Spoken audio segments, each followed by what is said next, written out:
Sí, no hay problema. Ahí Ahí está. está. Le comento a Noelia que cuando yo recién, yo soy recursóloga, cuando me recibí, me convocó una compañera de trabajo de Ciencias de la Educación para trabajar en Iruya. Después trabajé 15 años en Iruya. ¿Qué tenía que hacer yo? Básicamente mi rol era ordenar de alguna manera el calendario productivo de esas familias y discutirlo con los maestros. Ella era profesora de Ciencias de la Educación, trabajaba con maestros, entonces la discusión era armar un buen calendario de eventos, cosecha, siembra, preparación de la tierra, nacimiento de las ovejitas, todos los eventos del calendario productivo, y tratar de dialogarlo con los maestros y con los inspectores, porque los inspectores de los maestros les bajan línea a los maestros no pueden hacer mucho, para tratar de acomodar mejor. Por ejemplo, las maestras de Iruya renegaban mal con la semana de mayo de la cosecha de la papa, que era obligatorio ir a la escuela y los padres no mandaban ni uno solo los chicos a la escuela. Y entonces eran los padres que eran unos irresponsables, que patatín y que patatán, y resulta que en esa semana de mayo se producía la cosecha de la papa, y todo el pueblo se iba arriba a los cerros a cosechar la papa que estaba secando allá arriba, y además si no cosechaban la papa, el 15 de mayo venían los animales que traían de la selva, porque además, bueno, es muy complejo de explicar, pero venían animales, vacas, se soltaba el animal a comer en los cerros y les iban a comer las papas. Entonces era sí o sí cosechar para levantar la cosecha antes de que llegaran los animales. Hasta que, bueno, lo pudimos charlar con los maestros, pero eso no es, digamos, no es normal que los maestros o el sistema educativo tomen en cuenta las formas diferentes de vida de los productores locales. Bueno, silencio. Bien. Me llamo Tal cual, silencio. bueno, pero tiene que ver con lo que decíamos antes y esto que vos mencionás, como una persona de ciencia de la educación convoca a una persona de las ciencias más agrarias para tratar de hacer un trabajo en común, que es un poco esta idea que Noelia nos pone como que debería haber un trabajo interdisciplinario y que teóricamente lo hay. Pero, como decíamos antes, bueno, ¿qué es lo que visibiliza el sector que decide políticamente, las políticas públicas que visibiliza como importante en la sociedad? Entonces vamos a complementar ahora un poco con otro tipo de, esperen que voy a volver para atrás, a ver, me van a decir si se ve pantalla completa. Se ve. Perfecto. Sistema silvopastoril en el Chaco 2021 y ya me presento al médico veterinario Matavaca, Pablo Ferrer.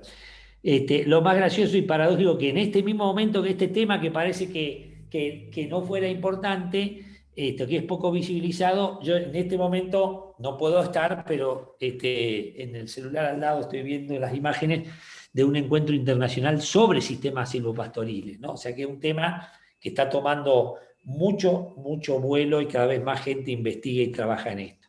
Pero yo voy a tratar de mostrar muchas imágenes, una tras otra, despacito, y quería, volviendo un poco a este concepto de otros lugares áridos, ¿no? Y estamos hablando del Chaco salteño, pero que esto se repite en el Chaco de la provincia del Chaco, en Santiago del Estero, en Formosa, en toda la región chaqueña, que sabemos que son, por ejemplo, sí, en el Gran Chaco americano son 110 millones de hectáreas, más o menos.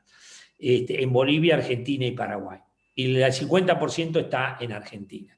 Entonces, este paisaje es bastante común, si bien esto es muy cerca de alrededores de la casa, se llama espacio peridoméstico, y entonces está un poquito más degradado que otros lugares. Pero nos alejamos un poco y también vamos a ver estos peladares que hay que tener en cuenta que lo que estamos viendo un poco hace mucho ya que estos han sido seguramente antiguos pastizales, ¿no? El Chaco ha sido mezcla de pastizal y y monte y bosque, que alternaban y que el fuego modelaba y manejaba de alguna manera. Entonces, a veces el tema del manejo de los animales o no manejo de los animales a veces genera sobrepastoreo en algunas zonas, ¿no? En otras también es necesario cierto peladar alrededor de la casa, es importante porque permite tener una vigilancia alrededor de la casa para predadores, víboras o las visitas que uno no quiere que lleguen. Otros espacios son espacios también más erosionados por falta de cobertura. Bueno, son imágenes que uno quiere para que recuerden un poco y se vayan ubicando en las partes de muchos lugares del Chaco que están degradados. Sin embargo, hay también espacios muy grandes, de las 5 millones de hectáreas por lo menos que hay de amarillo, de bosque, perdón, en gran parte de lo que es el Chaco salteño y demás, está en buenas condiciones o con variables. Y combina entonces estos espacios más degradados, otros con pastizales, con arbustos y con árboles. Todas palabras que ustedes conocen perfectamente bien. Esto también es una cosa que nosotros tratamos de meter un poco en el concepto de mucha gente que decide, y hay técnicos que muchas veces ven que si ven mi cursor, el forraje lo ven acá abajo, ¿no? No lo ven acá arriba, ¿no? Y los animales que son siempre muy sabios, saben buscar el forraje donde sea, ¿no? Y ahí tenemos casos extremos, digamos, y esta no es una foto de Argentina, pero hace poquito he visto una foto y he visto la imagen de las cabras trepando a algún árbol, un algarrobo sobre todo, y ramoneando por arriba. Y ahora vieron que hace un ratito Mariana nos mostraba un mapita donde estaban con distintos colores, imagino que cada color era una familia, y marcaba con el mismo color flechas y casitas y lugares de pastoreo y recorridos, y cómo se cruzaban esas flechas. Entonces yo acá, en una imagen que es de una zona del Chaco salteño, tengo marcados más o menos ciertos puntos. Estos puntos serían las casas. Esos lugarcitos, si ustedes ven, inclusive como ven como peladito alrededor del triángulo, ¿no? Es ese peladar, ese espacio pelado alrededor de las casas, ¿no? Entonces, si uno ve la vivienda nomás, y lo que muchas veces ve quien pasa por ahí y que tiene que opinar sobre la vida de los productores, de la familia de la zona, ve eso nomás. Pero cuando uno empieza a ver que la gente tiene alguna mejora, tiene un potrerito donde hace pasturas, donde tiene un cerquito donde hace algo de agricultura, los corrales, un cierto espacio de vida, de infraestructura, la tiene cerca de la casa y ocupa un espacio un poquitito mayor, ¿no? Entonces estos círculos de alguna manera señalan espacios donde hay agua, donde se busca el agua, donde están las aguadas y los elementos que ellos utilizan incluso para el manejo de los animales o para forraje estacional y demás. Ahora, cuando uno se pone a ver cuál es el recorrido que los animales de estas familias, cabras y vacas fundamentalmente, hacen, empieza a tener dibujos como estos, ¿no? Entonces, cada color puede representar perfectamente una familia. Ahora, fíjense que hay muchos círculos donde los animales se encuentran, se cruzan. Entonces, hay zonas de pastoreo que son comunes a toda la gente. Entonces, entonces, la planificación y la acción que una persona, incluso ustedes el día de mañana como técnicas o técnicos acompañando a esta familia, a veces es difícil pensar una planificación familiar y no la necesidad de pensar en planificaciones grupales. Esto que parece tan elemental, por ejemplo, en programas de desarrollo, casi nunca se había manejado. Recién hace un par de años, un programa que se llama Bosque y Comunidad, es el primero que nos recordamos nosotros, que financia expresamente, apoya expresamente la planificación territorial. Es decir, no quiero planes familiares, quiero planificación grupal. La gente que comparte un territorio, que lo planifique y que haga un plan de manejo forestal y ganadero para toda la zona, ¿no? Que fue un gran avance, es un gran avance. Entonces, esto nos muestra entonces un poco que el sistema chaqueño, la movilidad de los animales es muy amplia, bastante lejos de la casa. Hay temporadas también por ciclos, porque en el monte en verano, ustedes saben mejor que yo, también como yo, que los distintos árboles van floreciendo y fructificando en distintas épocas, entonces los animales van buscando distintos árboles, van encontrando qué sé yo, el mistol, el chañar, el algarrobo, y más adelante el guayacán. Cada uno tiene como su época, y las vacas, que aunque la facultad a nosotros nos enseña que solo pastorean, mentira, ramonean y saltan y se ponen dos patas como las cabras a comer hojitas de los árboles y frutos y demás, y van teniendo una rotación. Entonces los animales tienen toda una movilidad permanente, fundamentalmente vinculada a la búsqueda de pastura y agua, ¿no? O de forraje, no pastura solamente, forraje y agua. Y eso da un circuito que la gente, más o menos las familias, conocen. En general, la movilidad no es de toda la familia, como ocurre en otras regiones, como nos explicaba Mariana, sino que más bien son los animales que se mueven. Sin embargo, hay algunas zonas donde en invierno, sobre todo cuando viene la época de seca, ustedes se acuerdan que en el Chaco tenemos lluvia hasta ahora, hasta abril, mayo, por ahí va a caer una lluviecita, y después no llueve más. Y en la época donde ya se van acabando los reservorios naturales de agua, en algunas zonas los animales van a encontrar, ven como en este costado que ven como una laguna, seguramente los animales de toda esta zona en algún momento andan por aquí tomando agua, o en la zona más al sur, cerca del Bermejo o del Pilcomayo, al norte del Pilcomayo, la gente se va, ahí sí se va y se instala con los animales al lado del río, ¿no? Ahí yo veo por ahí que se me enciende el chat. A vos también estás escribiendo. Perfecto, Soy perfecto. yo que te Buenísimo. estoy tomando nota. Buenísimo. Bueno, entonces este primer concepto que yo quiero volver a repasar, entonces quería que vayan para atrás las imágenes, pero no van. Bueno, a ver, ahí hago tic y tic para recordar de nuevo. Las casitas, el área peridoméstica con las infraestructuras más básicas, y cuando incorporamos las áreas pastoreo nos encontramos con esta situación, ¿no? Entonces, y el recorrido no es el mismo de vacas y de cabras. Aparte de las cabras, las mujeres normalmente a la mañana van, por ahí sacan leche, separan los cabritos que se quedan en la casa y largan las cabras para que vayan a pastorear, que vuelven a la tarde, ¿no? Y ellos están atentos que a la tardecita estén volviendo, y si no, hay que salir a buscar si la majada no volvió. Normalmente hay un perro cabrero que las acompaña y las cuida. Y en el caso de las vacas, no, las vacas se van moviendo, no vuelven a la casa así diariamente como ocurre con los rumiantes menores, cabras y ovejas, que en muchos casos también hay.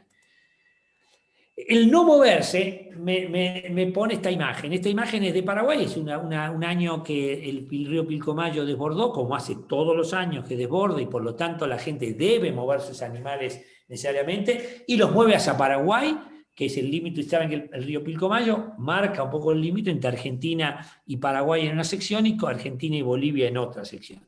Bueno, en la época de inundaciones, que es el verano, la gente va viendo para qué lado va a salir el río, si va a desbordar, cómo va viniendo, y necesita mover los animales. En este caso es de alguna empresa que tiene sus animales bajo alambrado, todo muy sistematizado, con altísimas inversiones, pero les desbordó el río, le inundó los campos, y tenían que llegar con lanchas para llevarle pastura a estos animales, que sin embargo de todas maneras algunos bastante se han muerto, tuvieron muchas pérdidas. Entonces esto es lo que pasa en lugares donde la movilidad es necesaria, cuando el manejo o el equipo técnico decide o propone un manejo correcto, sustentable, adecuado, tecnológico, de avanzada, y todos los epítetos que se le ocurran, pero que en realidad no tienen en cuenta la realidad de la zona, ¿no? Y esto se va incorporando, se va poniendo el sistema de decir, bueno, combinemos un poco, intervengamos en el bosque un poquito, no en el desmonte total, sino en el bosque, sacando un poco de arbustos y priorizando los árboles alimenticios, forrajeros, todos ellos, y la pastura, y dejar algunos arbustos también que siempre son forrajeros. Esos son los típicos sistemas silvopastoriles. Para nosotros son esos los sistemas silvopastoriles, con árboles nativos, porque desmontar para poner pasto y eucalipto, que podría ser un sistema silvopastoril, y lo llaman, y en muchos lugares lo promocionan, eso no consideramos que sea lo ideal de silvopastoril, porque hay un montón de contribuciones en términos de emisiones de gas de efecto invernadero que no se están teniendo en cuenta. Y este tipo de sistemas, dejando los árboles, lo integran grandes productores. Acá está una familia que se llama Elizalde, que ellos tienen 10.000 hectáreas de sistema silvopastoril en el sur de Salta. Y nosotros aprovechamos y vamos a visitar con gente de distintos lugares para que vean y que vengan otros empresarios y vean qué es negocio hacer un silvopastoril. También lo hacen los pequeños productores. Acá está don Antolín Zoraire, una persona permanentemente amenazada en el desalojo de sus tierras porque no tiene el título y no pudo tener una buena defensa y está con un pedido de desalojo de hace muchos años, pero que él permanentemente ha incorporado las pasturas. Inclusive aquí están sus plantines de algarrobo que él incorpora en su predio, para hacer como áreas, digamos, dentro del pastoreo libre que los animales tienen. La gente también, la familia, prepara como estos sectores, como áreas intensivas de producción de forraje para poder cubrir el bache que tienen de alimento en invierno, ¿no? También una estrategia de alguna pequeña de aplicación de tecnología, de innovación, pero a una escala adecuada a la zona. No es sistematizar todo, porque aunque pongan pastura en todos lados, conocemos más de un caso, Pablo Colina está por ahí, se acordaba de Don Resina, que tiene todo su campo sistematizado con pasturas, pero uno pasa en esta época y ve el alambre eléctrico en la banquina y sus animales comiendo pasto de la banquina, o teniendo que alquilar un campo en otro lado porque su pasto no le alcanza. Entonces, volvemos al tema de la movilidad como un desafío, como un tema que ha dado sustento a estos sistemas durante muchos años, ¿no? Y a veces este manejo permite lograr mejoras, ¿no? Es decir, bueno, mejoremos, cerremos esos peladares, y logramos pequeñas mejoras y, por supuesto, mejoran los animales, son ingresos, y el bienestar animal, que es otro tema importante, tiene que ver no solo el bienestar del suelo, protegiéndolo con la cobertura de árboles, sino el bienestar de los animales. Y la gente, los sistemas se aplican de distintas maneras, desde un clásico silvopastoril, estos son típicos de las colonias menonitas, que históricamente los tipos deforestaban todo, como hacían acá. Lo que pasa es que aquí, en esta de abajo a la izquierda, ven que están incorporando leucaena en una plantación, en un viejo desmonte. Y aquí están haciendo como unos dameros y dejan unas coberturas de árboles bastante importantes. Es un cambio tecnológico muy importante en todos los sistemas, no solo en un tema de pequeños productores. Y en este lado de la derecha vemos dos casos más de pequeños productores con sistemas donde hay pasto, árboles y arbustos combinados. Es el típico sistema pastoril. Y, por supuesto, quería no dejar de mencionar y marcar el rol importante de la mujer. Como decía, ellas son las encargadas muchas veces a la mañana de separar a los cabritos y los corderos de sus madres, que se vayan a comer y a pastorear, y los cabritos, que son muy chiquitos para andar deambulando, pueden ser presa de los predadores, quedan en el corral, que generalmente se hacen con materiales de la zona. Ustedes pueden ver ahí palitos, ramas, son el material que se utiliza.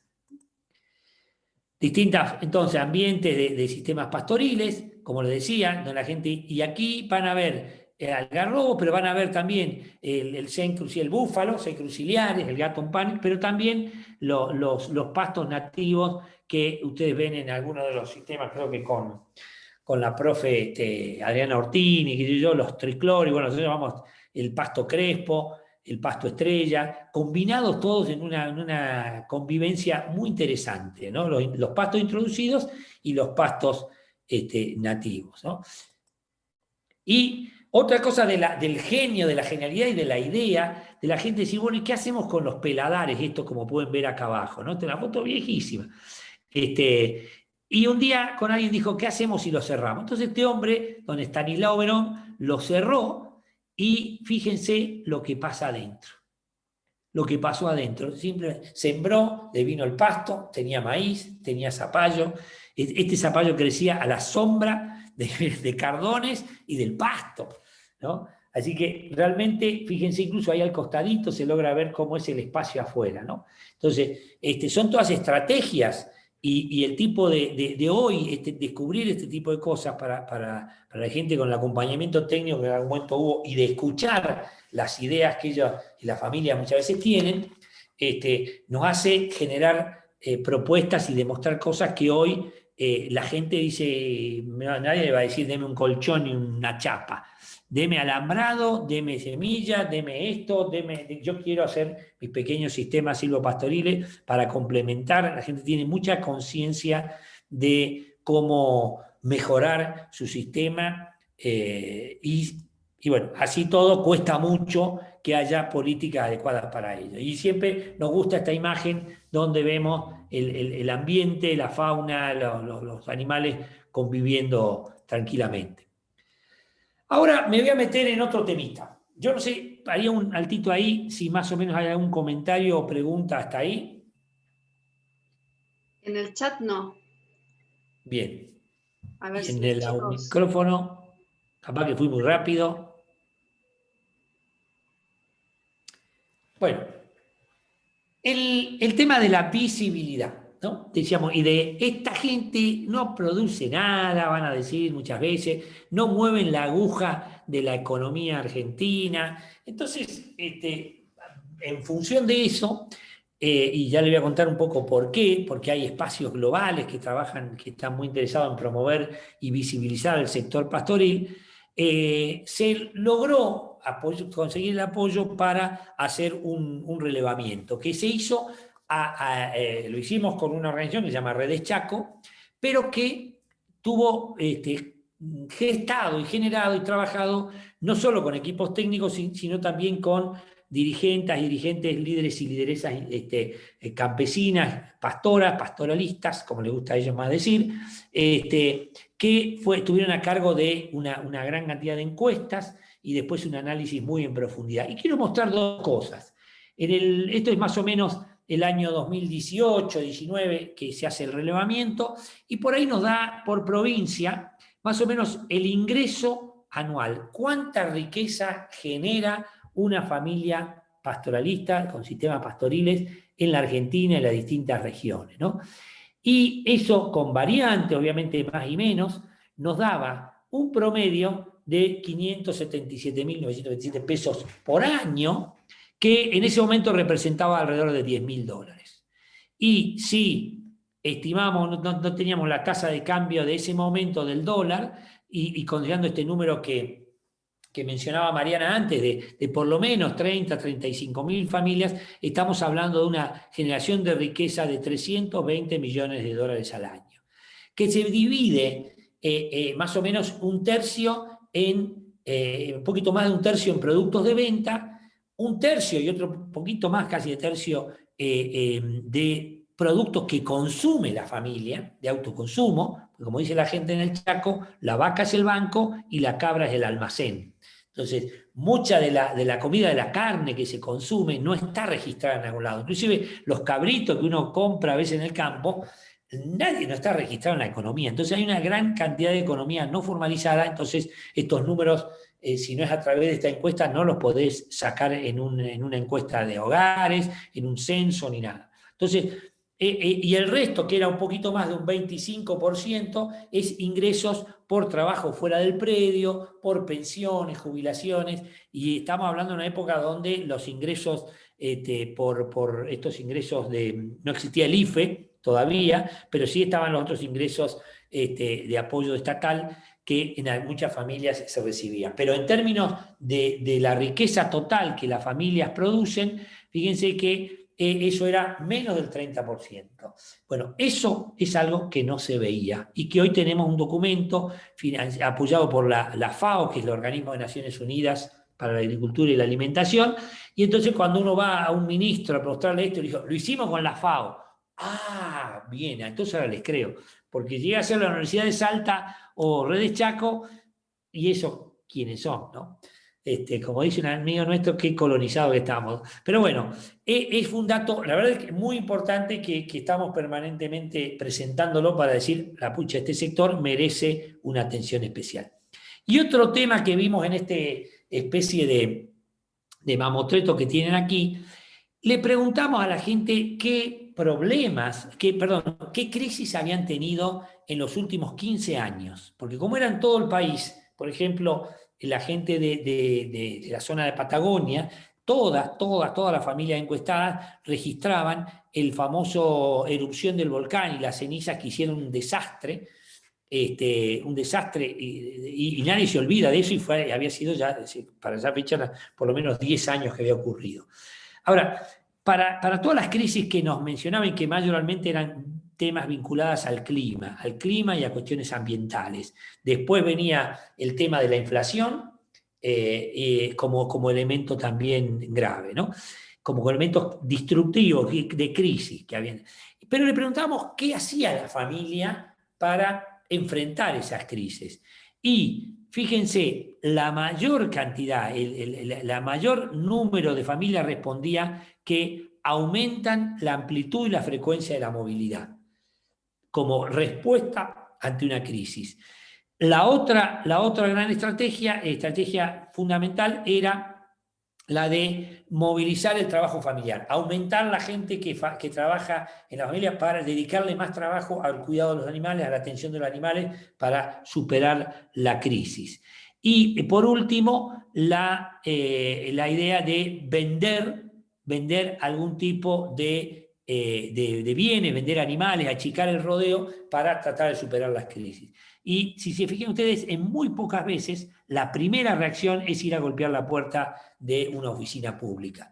Sin perjuicio de que las familias, organizaciones reclaman permanentemente políticas públicas y políticas diferenciales, decimos, que tengan en cuenta este tipo de cosas, la movilidad y un montón de elementos que hemos estado viendo hoy, pero en el momento de la emergencia tienen una serie de estrategias propias de la familia y tienen lo que entonces llamamos una gran resiliencia, una gran capacidad de reaccionar a las crisis o a los fenómenos que normalmente ella y ellas tienen que enfrentar.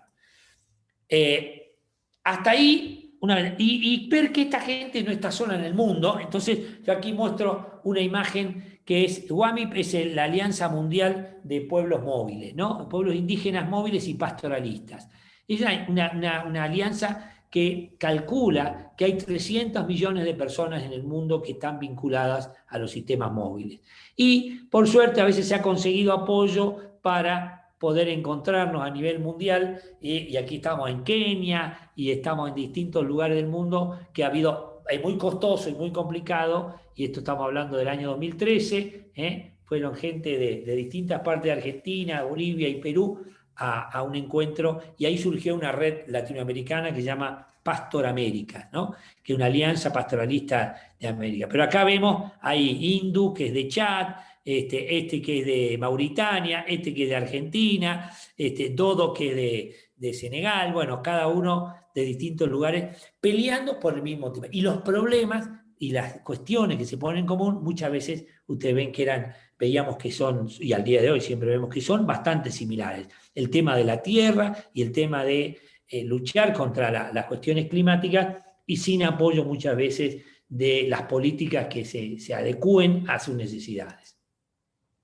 Y hay apoyos mundiales, ahí yo, para no ser tan rígido y tan frío, tan aburrido la cosa, tenemos, por ejemplo, esta es una plataforma mundial para la producción animal sostenible. Ahí los pastores tienen un lugar. También hay, en FAO se ha creado un centro de saberes sobre pastoralismo. Fíjense, ahí en abril, esto me acuerdo que fue, creo que 2012, 2013, no, 2014, se lanza el centro, hub, centro de saberes, que fue el que financió el relevamiento que hicimos en Argentina, lo hicimos en Mongolia y lo hicimos en Chad. En 3 países del mundo se hizo el mismo relevamiento con datos del mismo tipo, muy, muy interesante. Entonces hay a nivel mundial toda una movida a favor de los pastores, pero que en Latinoamérica y en Argentina estaba muy débil, y bueno, con Mariana somos parte de Pastor América y tratamos de movilizar y hacer encuentros, intercambio de experiencias, porque eso muchas veces ayuda primero a sentirse que no están solo en el mundo y que tienen muchos problemas en común, y a veces lo que aprendió un grupo como solución le sirve a otro grupo para resolver problemas. Eso es muy, muy interesante el valor que tiene el intercambio de experiencias. Y el debate a nivel mundial, ¿dónde está, digamos, no? ¿Qué se debate sobre esto? Una de las cosas es la ganadería, y en general la ganadería toda, pero estos sistemas, la ganadería compite con las zonas de cultivo para uso humano, ¿no? Y bueno, una de las cosas que quedó demostrado, creo bastante, en la presentación que hemos hecho hasta ahora, tanto Mariana como la que hemos visto hasta este momento, que la producción de alimentos, bienes y servicios de los pastores son en lugares donde no es posible otras producciones agropecuarias. Y creo que fue Francisco que también hacía un poco el comentario, que no hay otras posibilidades posibles. Se producen alimentos de altísima calidad en lugares donde no es posible producir estos alimentos, entonces ahí no hay normalmente ninguna competencia. Aún donde pareciera que hay competencia, muchas veces la producción ganadera es complementaria de las rotaciones y otro tipo de manejos que tienen que ver con sistemas más sostenibles. Después viene, no, el ganado produce gases de efecto invernadero, ¿no? Y ahí hay muchos mitos y leyendas, ¿no? Como otra pregunta, ¿dejar de comer carne es la solución? ¿No? Entonces ahí hay como ideas que yo quiero repasar ahora y comentarles, porque esto es el debate que se viene, el debate que va a haber en septiembre en la Cumbre Mundial sobre Sistemas Alimentarios que organiza las Naciones Unidas, y donde hay una campaña terrible en contra de la carne y el metano y lo que hace como gas de efecto invernadero, ¿no? Y yo le llamamos el flujo del metano, el Tetris, y este tipo de cosas. Vamos a ver un poquitito. Y ahí estamos viendo lo que alguna vez, hace no mucho, se empezó a poner sobre la mesa. El metano, ustedes saben bien, el metano viene de la fermentación en la panza de la vaca y de los rumiantes en general, de la vegetación. Esa vegetación que utiliza el dióxido de carbono en la fotosíntesis para generar glucosa y desde ahí generar todo lo que es la estructura de la planta, la proteína vegetal que el animal consume y puede digerir. Nosotros no podemos digerir eso, y esa digestión, esa fermentación, produce un gas, el gas que es el metano, que las vacas despiden por el eructo, ¿no? Y que al cabo de 10 años se desaparece como metano, se modifica, se desintegra y pasa a ser dióxido de carbono, que cicla de nuevo en este ciclo. Entonces, uno de los puntos para decir, cuando hablamos de metano, hablando de un gas que es generado por las vacas, que es parte de un ciclo. No es un gas extraído de 4.000 metros, no es carbono extraído de 4.000 metros de profundidad, que después es quemado en automóviles o en muchos otros elementos de la industria y demás, ¿no? Entonces, ese es un primer punto. Y es un gas que es 25 veces más dañino, entre comillas, frente al respecto del dióxido de carbono, pero que dura 10 veces menos en el ambiente que el dióxido de carbono. Entonces, lo que estamos planteando, y yo por ahí ustedes veían por ahí eso de la agenda global, de la plataforma global de la ganadería sustentable, hay un grupo de trabajo que está estudiando más fino y más en detalle el metano, para poder ver que es un problema, sí. Hay que trabajar en ello, sí, pero guarda, no es el daño y no hay argumentos tan fuertes como para atacar a la producción de carne, leche, particularmente los dos principales productos de los rumiantes, como para eliminarlos de los sistemas productivos e ir a carne de laboratorio, que no es ningún mito ni leyenda, sino una cuestión que está en desarrollo. Y simplemente eso, la diferencia en la concentración de atmosférica de dióxido de carbono que viene de las profundidades se va acumulando frente al que es producto del metano que va ciclando. Y por eso se habla del Tetris. Ustedes saben el juego del Tetris, ese que se van armando, van cayendo blocks y uno tiene que ir armando línea entera para que la columna no llegue arriba y perdamos, ¿no? Entonces, el desafío con la ganadería es mantener esos niveles de metano. Y bueno, si nosotros podemos lograr que un animal, en vez de estar 6, 7 años para ser terminado, faenado, lo podemos hacer en 4 o 5 años, bueno, estamos contribuyendo, estamos mejorando. O sea que no es que no hay nada que hacer, pero guarda, pongamos las cosas en su lugar. Dejar de comer carne es la solución. Entonces saquemos a los animales, dejemos la naturaleza y así va a haber menos gases. Hay estudios hechos particularmente por nuestro amigo Pablo Manzano, que en África estudiaron las emisiones de gases de efecto invernadero en sitios donde había ganado y lo habían sacado porque habían hecho una reserva y ahí estaban las jirafas, las cebras, un montón de rumiantes domésticos, herbívoros domésticos e inclusive lograban medir las emisiones de gases de efecto invernadero hasta de las termitas.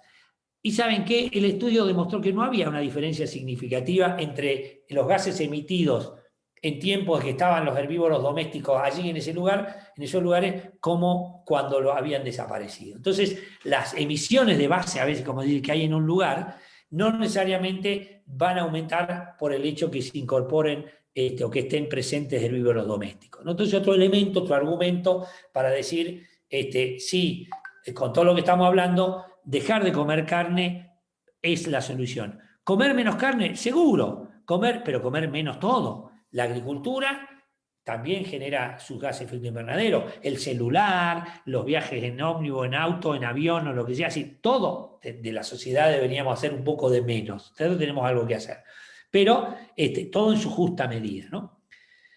Y como decíamos, habíamos presentado un poco de alguna manera, a todos estos despioles a nivel mundial de estigmatización de los sectores ganaderos y particularmente los de pequeña escala, ¿no? Agregarle entonces estos problemas de la agricultura familiar campesina indígena en el mundo, que es la desvalorización como creador de riqueza y, como hemos visto, que sí se la crea y sí tiene un rol y una contribución, una serie de servicios ecosistémicos, ambientales, ambientales, sociales y culturales que son fundamentales. Así que, con el saludo de mi querida amiga la cabra santiagueña, ahí gracias y termino la presentación.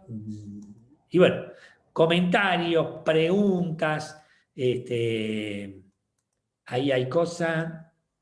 Mostró cuando hablaba de lo que producía el puesto y de que una parte era del producto de los ventas, otro de autoconsumo, otro de los ingresos extraprediales.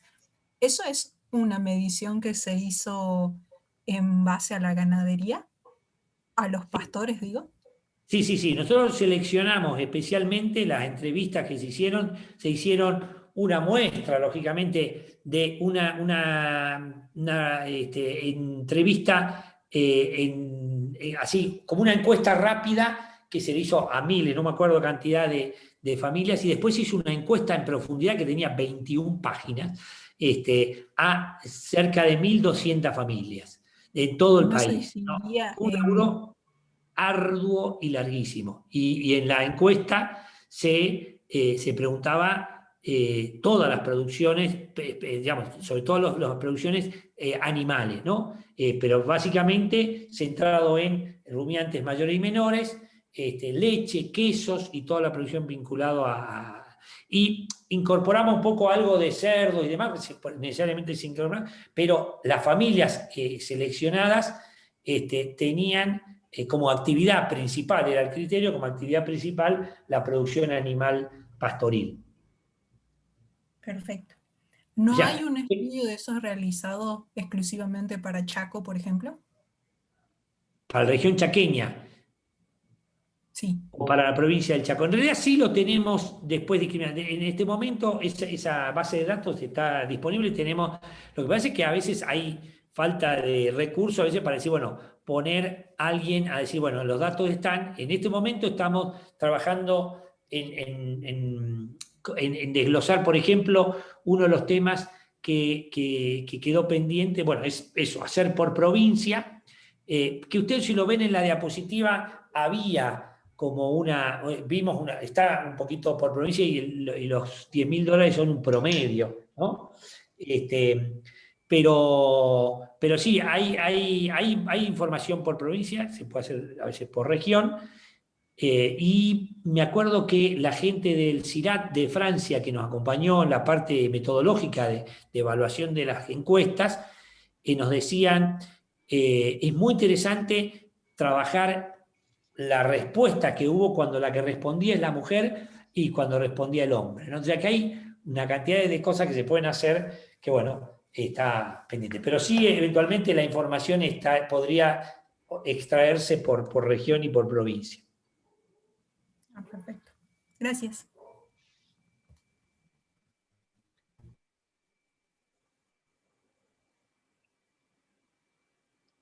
Si por ahora no tienen otro comentario, y si les parece, les ponemos ahora una tarea para ustedes. Ahora les va a tocar trabajar a ustedes, entonces permítanme que voy a compartir la pantalla otra vez. Es cortita. Hasta aquí éramos más o menos simpática y simpáticos, profe. Ahora ya no. No da laburo.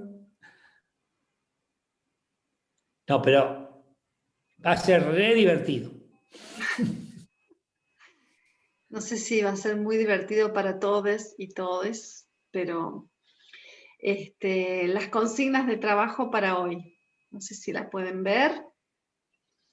Les proponemos redactar un texto de 2 páginas en el que se describa una anécdota, cuento corto, pasajes de la vida cotidiana, una aventura, etcétera, de un pastor hipotético que ustedes elijan, de alguno de los modelos descritos, que en realidad han sido 3, el tipo puneño de alta montaña, el mapuche o criancero del sur y el de los criollos chaqueños.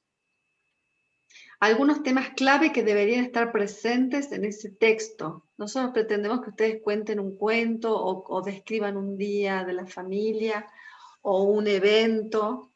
Entonces, como más libre la imaginación, pero apelando a información y conceptos que hemos brindado, ¿no? Entonces, tendría que estar presente la movilidad como estrategia, tendría que estar presente los aportes, bienes o servicios sociales, económicos, productivos, culturales, paisajísticos, ecológicos, por parte del pastoralismo más que el sujeto, es decir, lo que pueda estar aportando a la familia propia y a la sociedad en general en materia de bienes sociales, identitarios, culturales, económicos, productivos, ¿no? Y que aparezcan en este texto 1 o 2 de los principales desafíos, amenazas, disputas, controversias que enfrenta esa familia o ese individuo pastor en su vida cotidiana. Y acá están indicaciones, hoy me quedó medio salidito, pero igual se lee. Se entrega individualmente, no en grupos. Tendría que constar de 2 a 3 páginas como máximo. Y la fecha de... 2, mejor 2. 2 páginas, ¿no? Sí, porque va a ser mejor visto, va a ser mejor visto por el equipo evaluador. Que sean 2. Que sean 2. Y luego la fecha de entrega, pusimos viernes 30 de abril, que es el próximo viernes, y ahí estoy como con dudas de si les parece bien o quieren alargarlo un poquito. Con Pablo no lo habíamos pensado una semana y después me quedé pensando si necesitarían un poquito más. Es un cuentito corto, es un cuento, pueden echar a volar la imaginación, ¿no? Cuéntenle un cuento a su sobrinito o sobrinita y cortito de 2 páginas. Y luego les pedimos que lo suban al Moodle. Yo ahora se los voy a se los voy a poner en el Moodle como tarea para entregar. Les pedimos que pongan un PDF, un Word, o si alguno no tiene la posibilidad, porque a veces me ha pasado de que alguna persona no tiene compu, lo escriben a mano y sacan foto. Entonces suben como JPG. En todos los casos, al archivo no lo graben con cualquier nombre, el primer nombre que sea el apellido y nombre del autor o de la autora, para que para nosotros sea fácil calificar, etcétera, etcétera. Eso sería, chicos. Importante, si tienen dudas sobre esta tarea, que la planteen ya nomás. Nosotros vamos a corregir y luego se los la nota va a ir quedando en el Moodle. Les pongo, no sé, si ustedes ya están copiando, fotografiando estas indicaciones. Paso a la página anterior. Un escrito, un texto, un cuento, una anécdota, un pasaje de la vida cotidiana, una aventura que ustedes quieran imaginar sobre un pastor, una familia, o puede ser una comunidad pastora, en donde los elementos presentes son la movilidad, los bienes, servicios, aportes de este sistema que ustedes describen, y algunas de las amenazas, desafíos y conflictos que pueden aparecer en la vida cotidiana, en la anécdota o en el cuento que ustedes quieran contar. Y acá están las especificaciones técnicas. El trabajo es individual, preferentemente 2 páginas, pueden extenderse hasta 3. Y la fecha de entrega el viernes que viene a las 0 horas. Y les pedimos que sí los graben con el nombre principal del autor, del estudiante que está entregando. Ahí tienen abajo los mails de nosotros dos, también pueden usar el WhatsApp del grupo, pero si no, con el mail nos pueden contactar para mandar una pregunta, una observación, etc. Yo dejo de compartir, porque además no me di cuenta que esto se está grabando.